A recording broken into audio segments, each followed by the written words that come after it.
हमने आपको पिछले वीडियो में प्लेटो का साम्यवाद पढ़ाया था। ठीक है, प्लेटो का साम्यवाद। इसमें हमने बताया था कि दो प्रकार के साम्यवाद को प्लेटो के, जिसमें प्रमुख तत्व है इसमें संपत्ति विषयक साम्यवाद और परिवार विषयक साम्यवाद। दो प्रकार के साम्यवाद को प्लेटो ने बताया था और ये चीज़ मैं पिछले आपको पढ़ा चुका हूँ। इसमें मैंने आपको संपत्ति विषयक साम्यवाद को बताया था और आज हम पढ़ेंगे अगला दूसरा पढ़ेंगे प्लेटो का परिवार विषयक साम्यवाद। ठीक है, तो प्लेटो ने अभिभावक वर्ग के लिए निजी संपत्ति का निषेध करने के साथ साथ प्लेटो ने उन्हें निजी परिवार मतलब खुद के परिवार से भी वंचित कर देता है। मतलब संपत्ति विषयक साम्यवाद के साथ साथ परिवार विषयक भी साम्यवाद। प्लेटो का ये विचार था कि अभिभावक वर्ग कुशलतापूर्वक अपने कर्तव्यों का पालन तभी कर सकता है जब वो संपत्ति और परिवार के मोह के साथ साथ परिवार और स्त्री के मोह से मुक्त रहे। परिवार का विचार संपत्ति की धारणा पर ही आश्रित होने के कारण परिवार का साम्यवाद प्लेटो कर देता है। ठीक है, और प्लेटो ने इस सिद्धांत को, जो प्लेटो का पारिवारिक विषयक साम्यवाद है, प्लेटो कहता है कि अभिभावक वर्ग के स्त्री या पुरुष में कोई भी अपना निजी परिवार नहीं बनाएगा। मतलब कोई भी किसी के साथ अस्थायी रूप से या व्यक्तिगत रूप से नहीं रह सकेगा। स्त्रियां सबकी समान रूप से पत्नियां होंगी और इनकी संतानें भी समान रूप से सबकी होंगी। ठीक है, और न तो माता पिता अपनी संतान को जान सकेंगे और न संतान माता पिता को, परिवार विषयक साम्यवाद में। ठीक है, और प्लेटो ने अपने इस योजना में कई पक्ष रखे हैं। इसमें पहला है अभिभावक वर्ग को मोह से मुक्त करना। जब परिवार में अपना कोई पुत्र नहीं होगा, अपनी कोई पत्नी नहीं होगी, अपना कोई परिवार नहीं होगा, तो अभिभावक वर्ग किसी भी मोह से मुक्त रहेगा। ठीक है, क्योंकि जो व्यक्तियों में संकीर्ण मनोवृत्तियाँ तथा प्रबल स्वार्थपूर्ण भावनाएं उत्पन्न होती हैं वो परिवार के कारण ही होती है। इसकी चिंताओं में फंस कर वो सार्वजनिक कल्याण नहीं कर सकेगा। इसीलिए प्लेटो ने अभिभावक वर्ग को संपत्ति के साथ साथ परिवार के से भी मुक्त किया है। और दूसरी पॉइंट ये है कि एकता स्थापित करना। परिवार में व्यक्तियों में तेरे मेरे की भावना उत्पन्न होती है, जिसके परिणाम स्वरूप अभिभावक वर्ग में सत्ता प्राप्ति के लिए भी संघर्ष हो सकता है। इसीलिए प्लेटो ने अभिभावक वर्ग की समस्त स्त्री और पुरुषों को एक ही परिवार के रूप में परिणित करके राजनीतिक एकता स्थापित करने का कार्य करता है। और नेक्स्ट एक इम्पोर्टेंट चीज़ है नारी की मुक्ति का समान अधिकार। प्लेटो के समय में एथेंस में सार्वजनिक जीवन में केवल पुरुषों तक ही सीमित था। इसमें स्त्रियां सम्मिलित नहीं थी।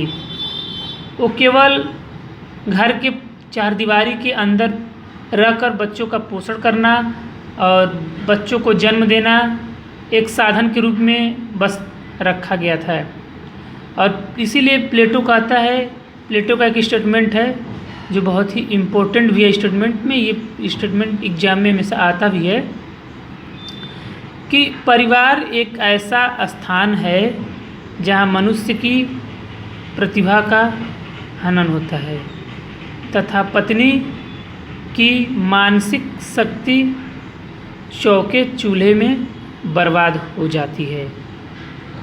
ठीक है, तो प्लेटो ने इसीलिए स्त्रियों को समान अधिकार दिया और प्लेटो स्त्रियों की इस हीन जीवन का अंत करना चाहता था और ये कहता था कि स्त्रियां भी पुरुषों के समान ही सार्वजनिक जीवन में कार्य कर सकती हैं।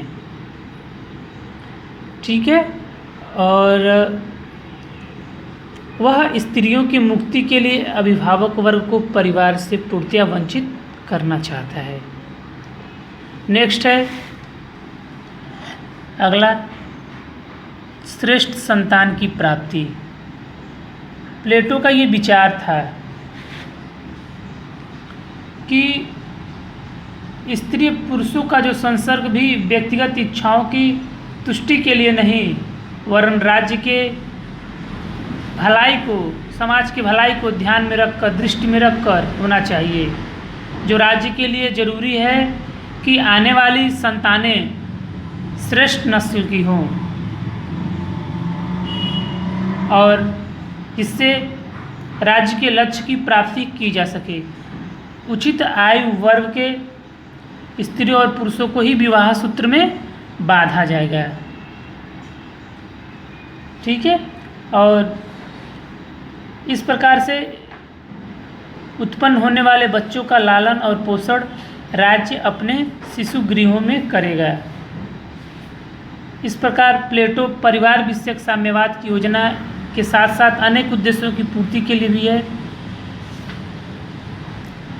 लेकिन जो प्लेटो का शिष्य है अरस्तु, वो इसकी आलोचना करते हैं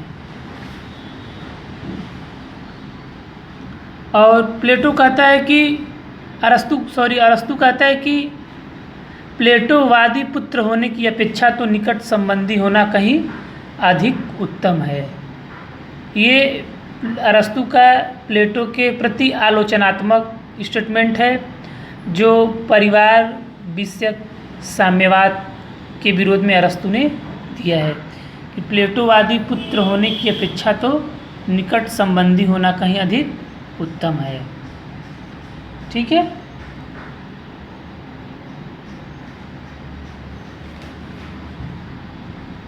अरस्तु प्लेटो के परिवार विषयक और संपत्ति विषयक साम्यवाद की आलोचना करते हैं। यद्यपि जो अरस्तु प्लेटो की आलोचना करते हैं उसमें मैक्सी भी उनके साम्यवाद के बारे में उनका स्टेटमेंट है, बताते हैं कि यदि प्लेटो आज जीवित होते तो वे आधुनिक साम्यवादियों से भी अधिक प्रबल साम्यवादी होते। प्लेटो साम्यवादी थे और मार्क्स भी साम्यवादी था। ठीक है, उन दोनों में कुछ अंतर भी हैं जो प्लेटो और मार्क्स की साम्यवाद हैं।